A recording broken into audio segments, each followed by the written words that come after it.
This show contains adult-orientated content.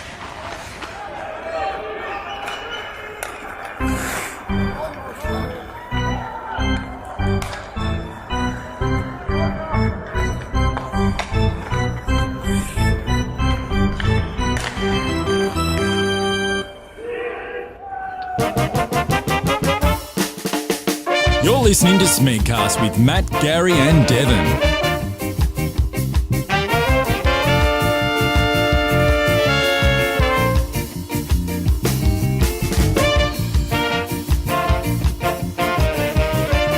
Who I admire, right? I admire the guys that do the luge. Oh, yes. I admire the shit out of them. Why do I admire the guys that do the luge? It's really simple. It's because, you know, you got the bobsleigh guys and they're like 4 people and they're like, God, you know, I hope we get to the other end. And then you've got this other guy and he's like, I'm going to do this shit by myself. Yes. I don't need 3 other people to help me go through that. I'm going to do the same thing, except I'm going to lie flat. I'm going to go head first and I'm going to go faster than you. And I don't need shit to do it.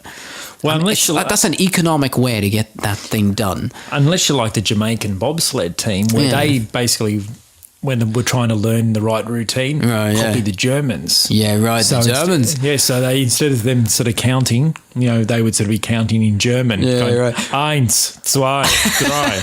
I love that, you know, you bring up Cool Runnings, because first of all, Cool Runnings is a wonderful movie, but there's a great thing about that movie is that it totally, you know, encapsulates the fact that Germans in all American movies are the bad guys. Yes. Like, it's such a funny thing in Cool Runnings where, like, the Jamaicans are the good guys, but of course they're like, well, you know, we got to write a screenplay, we got the good guys, but we need some bad guys as well to balance that shit out. Who do we pick? Fuck, there's a German team. Yes. It's always the Germans. It's always whenever there's like an evil doctor, he's German. He's fucking German every fucking time. He's German.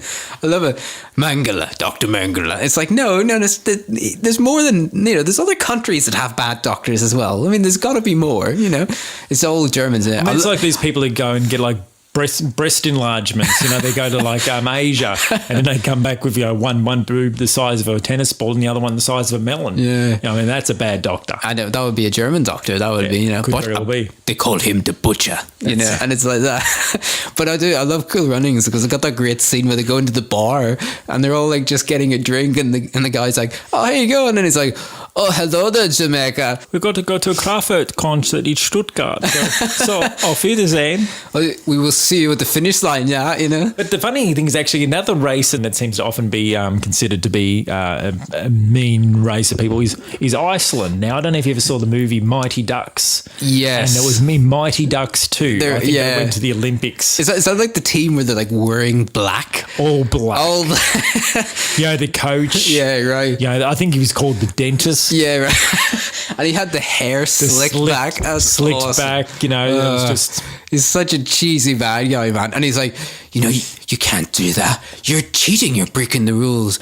This is how we play in Iceland. We break the rules. We do whatever it takes to win, you know. And poor Emilio Estevez is trying to be the upright American guy, but he's getting beaten down by the evil Icelandic team, you know.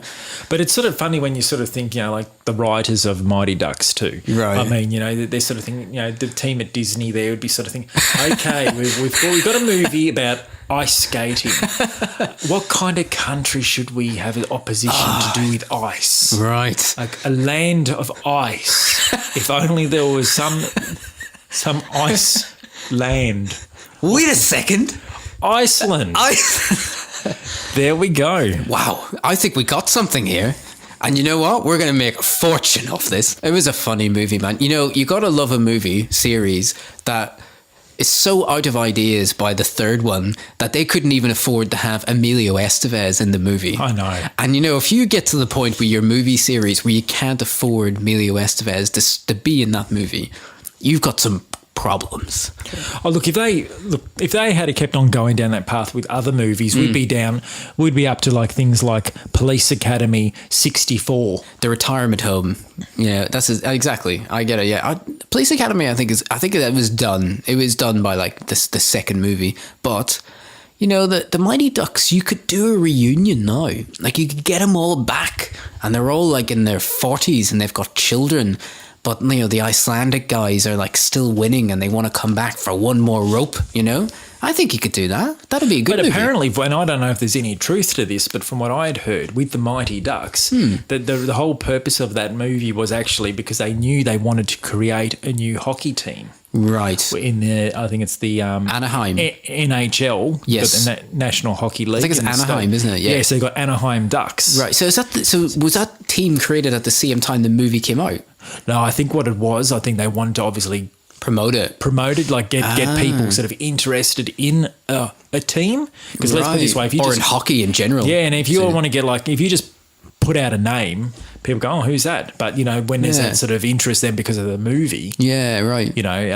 So there's actually a team, Anaheim Ducks. There is, from what I understand, well, based on I have to say, Mighty Ducks. I think the second Mighty Ducks, which we're talking about, the way they have that sequence with the rollerblading in it?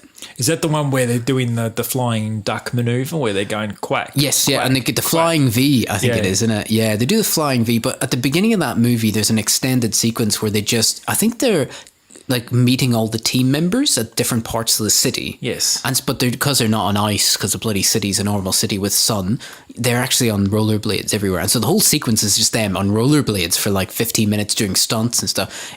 Was literally invented just to sell rollerblades. Yeah. That's all it was for. Yeah. And after that scene, I tell you, man, for the next few years, everyone had them. There was a craze of rollerblades. I had them. That's how sad I was. I was one of those people that bought them.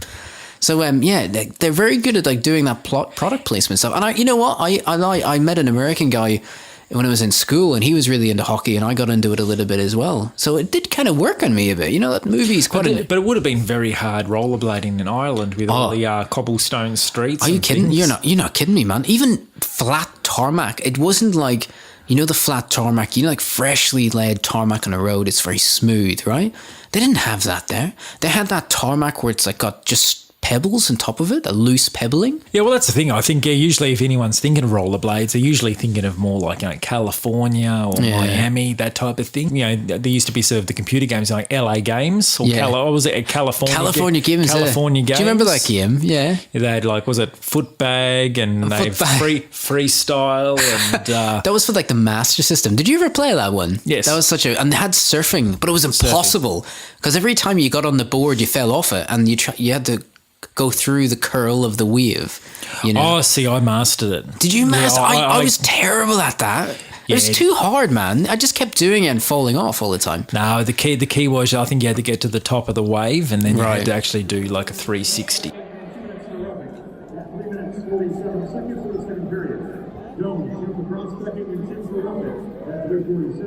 Which means it's time for another knowledge-driven time performance. Redlands Power Play. See, I think for most people in nightclubs, there's only probably maybe 2 or 3 phrases you probably actually say in a nightclub. Yeah. It might be, oh, she's hot, or he's hot if it's a girl saying it or whatever. Going to the toilet, want a drink? Yeah.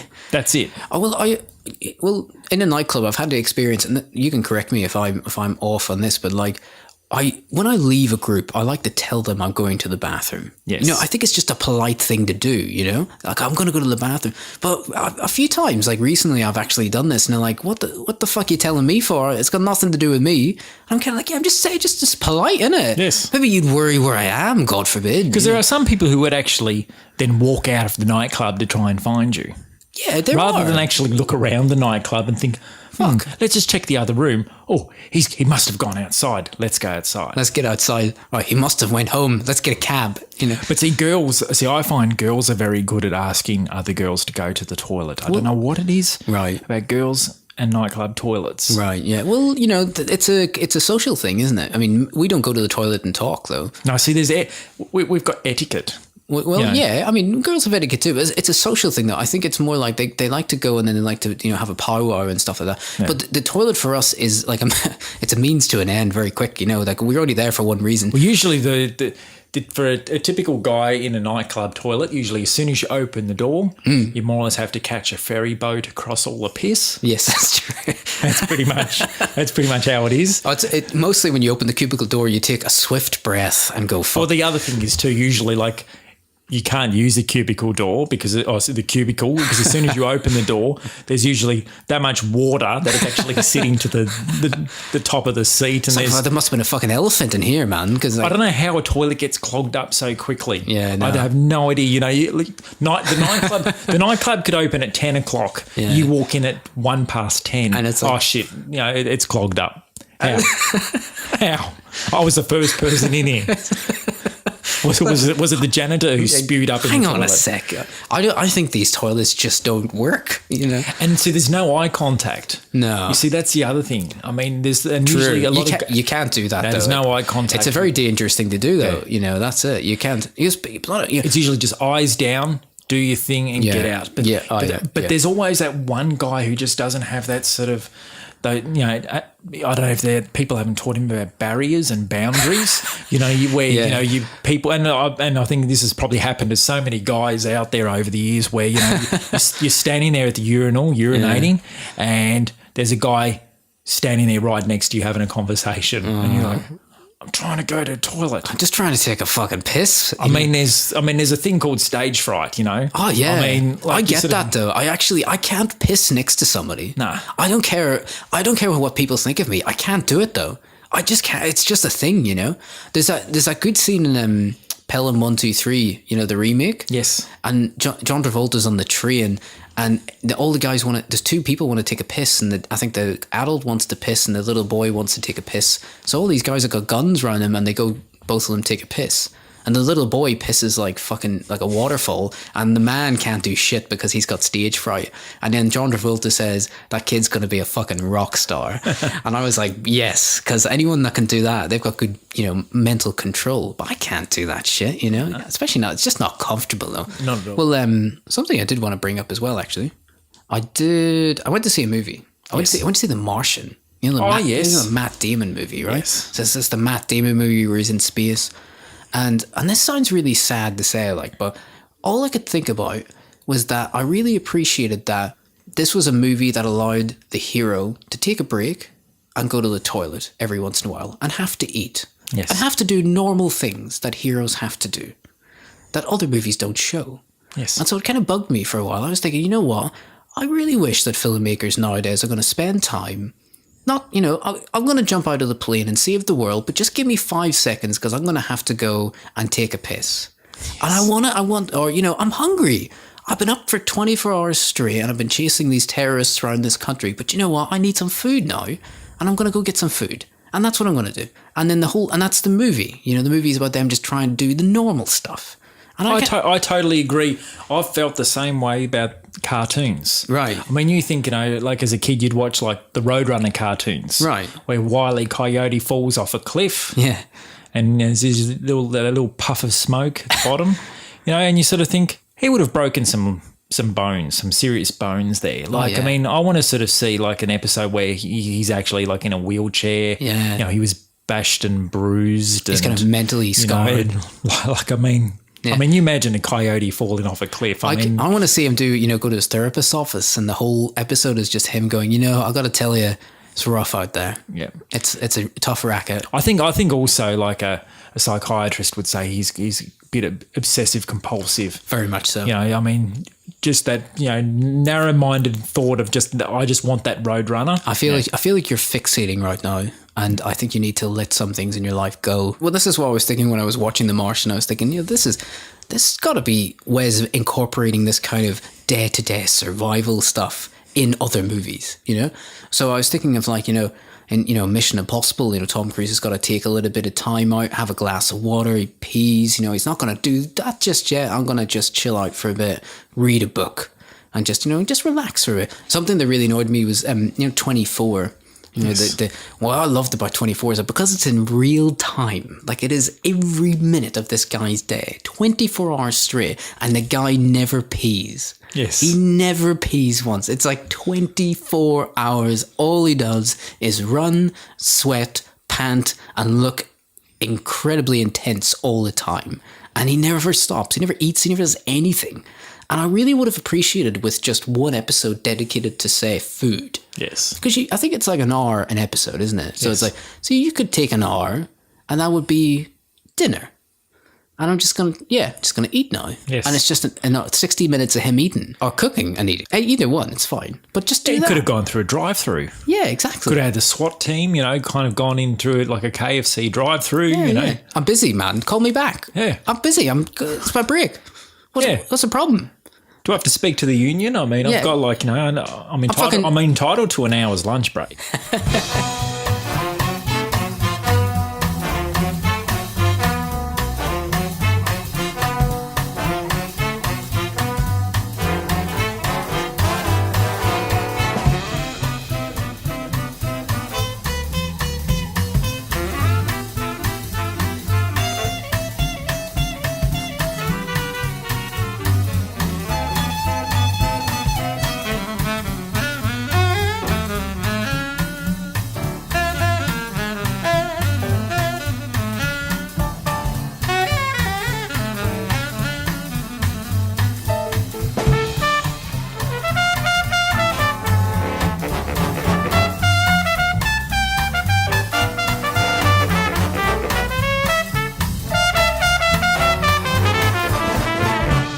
Are you hungover? Do you feel it? Yeah, I had a... Do you get hangovers? Like, do you actually feel like the buzz? I don't. You know? That's the thing. I think I'm one of those kind of people who can always have a few drinks and still remain relatively composed. I have never seen you even remotely buzzed. Yeah. Like, not even like a smidgen. I know. Like, I've seen you like I've drank your level Yeah. for a majority of the night. And then amazingly, by the time I've gotten about halfway through the night, I look at you and you are fucking lucid as a judge. And I'm sitting there going, I feel like I'm getting to that point where I need to spend most of my time in the bathroom. It's true. You know? I don't know. How you do it, man? I have no idea. Look, to be honest, sometimes I sort of think, I don't know why I even bother drinking alcohol because it really doesn't have any effect on me. So, look, for some people, look, that's probably, they would love to be like that. But I don't know, I think it's metabolism or something, I don't know. That's it, yeah. Family, like, does your dad do that? Is he the same? Or like? The funny thing is none of us drink really. Like, that's Right, the thing. right. Look, I don't know, because I don't really drink a lot either. Like, that's the thing. I'm not like, some people have to have, dinner and they have to have like a couple of glasses of wine or things like that. I'm not like that. I mean, pretty much might be the drink on the Friday, Saturday night, and that's it. Have you ever had that? You've never experienced the thing where you're a young person and you're in a bar and you're drinking away. Could be with anyone, with a girl, and you're trying to like impress them or to be the coolest person in the room, and you are drunk, and you cannot control the actions that your body is making, and you're kind of going, stay cool, stay cool, stay cool. Oh fuck, stay cool, stay cool. You know, you can't, and no matter what you can do, you just look like a fucking idiot, you know? Yeah, well, that's the thing. Look, I think the only couple of times I think I've been properly drunk has been when I've sort of maybe first travelled overseas. Maybe it's, I don't know, drinking like a... What did it take, though? If it's funny, it was probably maybe half the amount I would have normally have touched. But I don't know if it's because it was like a foreign beer or something I'm just not accustomed to. It was like the wheat, special and I wheat. think also, like, I mean, some of those, when I look at those countries where I had been really sick on the alcohol, I mean, they were like countries where you're drinking like 1 litre beers and things like that. Like too. Europe. Yeah. Everywhere in Europe. It's all volume in Europe. Yeah. You know, it's massive. Like people were saying like here, like I think they don't have beers in bigger quantities here because of the heat. Yeah. But in Europe, that's not a problem. It's cold. So they just give you beers in like, how would you like a 2 litre or a 3 litre for that one? That was like, oh, right. I guess I'll go for the 3 litre. Europe seems to be the ones who are like the huge, like a bucket of beer. You know, it's huge amounts. But The Americans are all about that now, man. It's all about volume over there. It's about because I remember going there and for breakfast, you know, and you get breakfast here and you get breakfast anywhere. I guess if you're going to pay for a big breakfast, it's quite a lot of money. You get a massive plate of stuff, heart attack on a plate. A bit, you know, you kind of start to get the meat sweats about halfway through eating it and stuff. And I went there and then I got like a normal like eggs and toast. Yeah. And they gave me 4 eggs. Now, I can eat 4 eggs. That's fine. But I am sure nutritionally, I'm not a nutritionist, but I'm sure if you ask nutritionists or 4 eggs a day, he'd probably tell you to cut back. Yep. You know, you're like, that's got to be not good for a person as well. But the beer thing is the same, you know? Well, see, I remember when I was in Austria and Germany, like some of their breakfasts that they can have, like even some of them will have like these sort of cakes and strudels and things like that, similar to like, you know, croissants and things like that, and you just go, man, that's a heavy sugary breakfast. Like you almost, I'm not a person who likes salad, but after a while I sort of think, you know what, I really could use a salad. I feel like I need something just to like, I don't know, cleanse the body or whatever. Just gonna drink a pint of fucking lemon juice. No, just have you got any vinegar? Yeah. I'll have a pint of vinegar, please. Yeah, it's true. Oh, yeah. Food-wise, the Americans, they've got something down as well. I've been... I have to say that there is something going on now in America that is one of the most fascinating things as well. And, of course, their election's going fucking crazy at the moment, isn't it? So they've got this ridiculous election, right? And it's been... I am not a big person when it comes to elections and stuff. I'm not going to be checking my phone every morning to find out what's going on, but it's utterly unavoidable to avoid whatever is happening within the news cycle of this Hillary versus Trump kind of campaign, you know? And we talked a while back about doing a bit of an election show on the night as well, which I kind of fancy doing. But I'm amazed that, with the culture of fast food in America and the culture of big meals and, all this kind of stuff, everything's easy in America. It's slowly there, even the most boring part of it, the politics of it is slowly coming around to that same thing. Yeah. The politics is almost like the McDonald's of elections, this one. It is the trashiest fucking election I've ever seen in my life. Have you been reading about this shit? Yeah, I've been reading about it. How fucking nuts is this? Like, I mean, it's just, there's something about how utterly trashy. This is like watching... I don't know. It's like Geordie Shore on the campaign trail. You know, it's got that feeling to it, isn't it?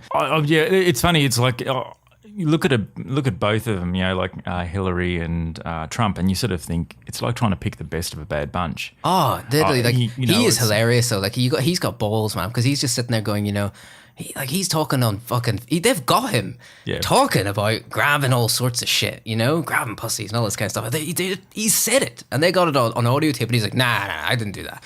I just made that up. Yeah, no, I just said that to impress somebody, blah, blah. So locker room talk, And it's like, yeah, but you did say it. Like, surely somebody's going to be like, you can't vote for somebody that does that. Yeah. And then, of course, you've got the other person that does lie as well.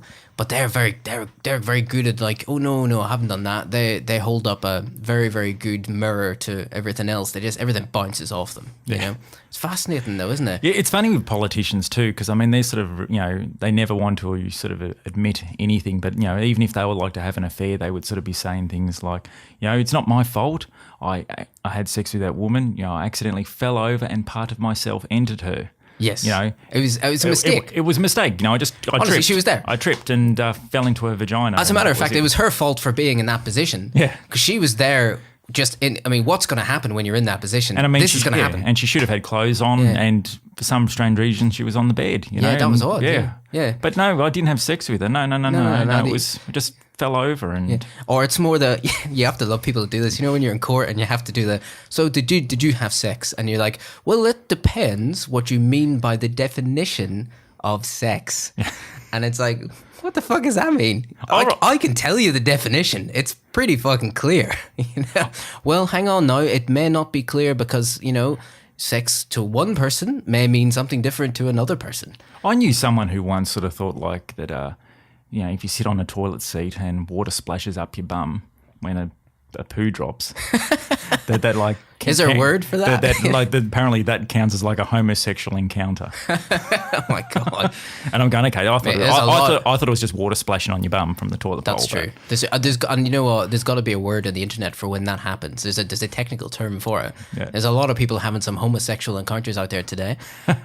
So it's strange, man, that the amount of lies and negativity around something that should be helping people is just so crazy. Like, it's just these people are just going on stage and just, you're a dickhead. Now you're a fucker. Yeah, you sucked it, and it's just like, that's all it is. It's not actually talking about anything productive. And I don't think of anything, I've never seen anything like it. Can you imagine being a politician and you make all these wild statements and things, which obviously would offend a lot of people. And then when, you get questioned, you just turn around and go, I was joking. I was joking. It wasn't meant to be real. You guys took that seriously? Yeah, exactly. It's incredible how his persona, Trumpets in particular, is completely. You can't dent the guy at all. No. Somebody described it like debating somebody that was drunk. You know what I mean? Like you can't, you can't do it because you have no idea what way they're going to turn the phrase back at you and Yeah. stuff as well. You could do it. Facts don't even matter by that point. I think if you can't remember it, it didn't really happen. That's it. I think that's how he sort of works. So. It's kind of like going up and going like, yes, I have a picture of you murdering someone. This is a picture of you actually literally stabbing someone in the chest and they're dead now by a chest wound. No, that picture is totally in question. Who took that picture? Yeah. Where was it taken? Is that the same person? Then all of a sudden, all the facts get lost and they get muddied. And it's like, no, hang on, it's like, we got a picture of you killing someone. How does that work? And you say, that can't be me because that person's in the photo. I'm here. Yeah, right. You know, I'm here. You're looking at a photo, so that can't be me, you know, blah. It's weird. He's got this way of doing it, you know, and people will ask him the same question 100 times and he just somehow, he brushes it off and it's like water off a duck's ass, you know? So it's very impressive. This is one of the strangest things I've seen, but I've been kind of caught up in that news cycle for a little bit, like watching what's going to happen. And it's only a couple of weeks or something until the actual election takes place. And it seems like fucking the world's gonna end when that shit happens, you know? It is an experiment. It feels like someone took him and thought, let's see what happens. The world's greatest practical joke. You know, we'll see how we go, you know? I've thinking about the truth thing as well. I don't know if you may not have heard of it, but I've been watching on TV, right? Yeah. I've been watching the American crime story that was made about the O.J. Simpson trial. Yes. Right? So I've been kind of watching that, and like everything, you know, you kind of go, oh, I really want to get into this. You know what? I remember that you probably remember the trial when it came out and all as well. And so I was watching the show, and it's all true. I mean, according to what, it's all based on a book, and it's all based on facts and stuff. And it's hilarious because, you know, you've got like, you know, they just kind of all walked in and they thought, right, well, we got him, his blood is everywhere. We found the blood of him and two victims mixed together. Yeah. On the car, you know, I've got the glove and it's got blood fucking all over it, you know, there's blood at his house, there's blood at the crime scene, you know, and you just think this is going to work. And then his lawyers all go in and they just go, well, how can you be so sure of A, B, and C, and D, and E, and F, and about a million other things? Yeah. And everybody's like, yeah, how can I be so sure about that? Yeah, that's right. And then it turns into a race thing, you know. Yeah. This is about a white society picking on a black man. Yep. And it's like, yeah, but if the black man like has blood all over his t-shirt and a knife in his hand, I'm sorry, but he did something wrong, you know? Yeah.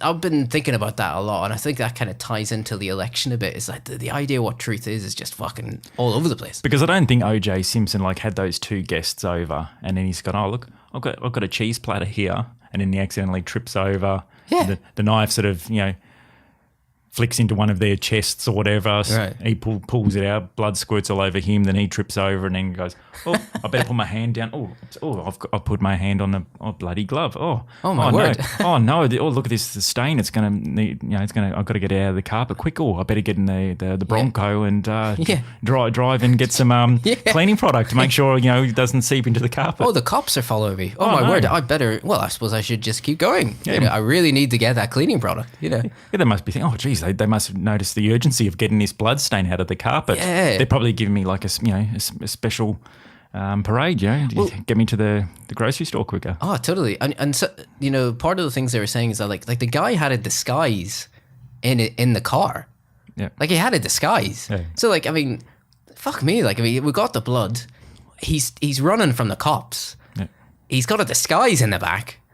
I mean, this fucker's guilty, you know? And it's so funny how, like, the lawyers are, like, the whole show it's a fascinating show, but it's all about how the lawyers are going, oh, we're fucked.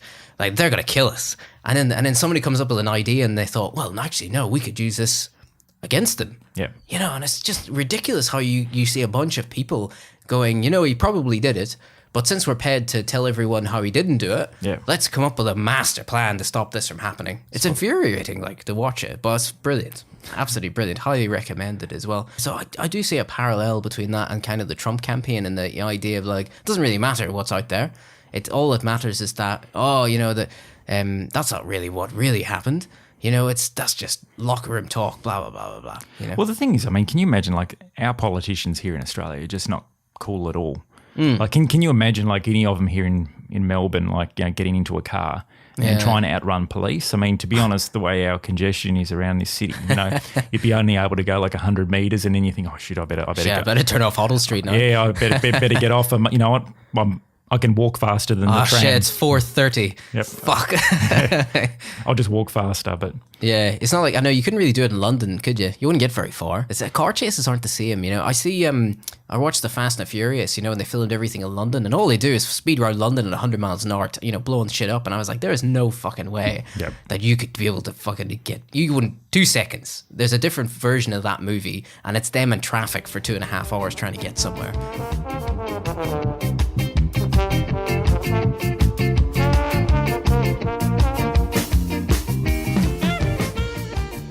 You have been listening to Smegcast Season 1.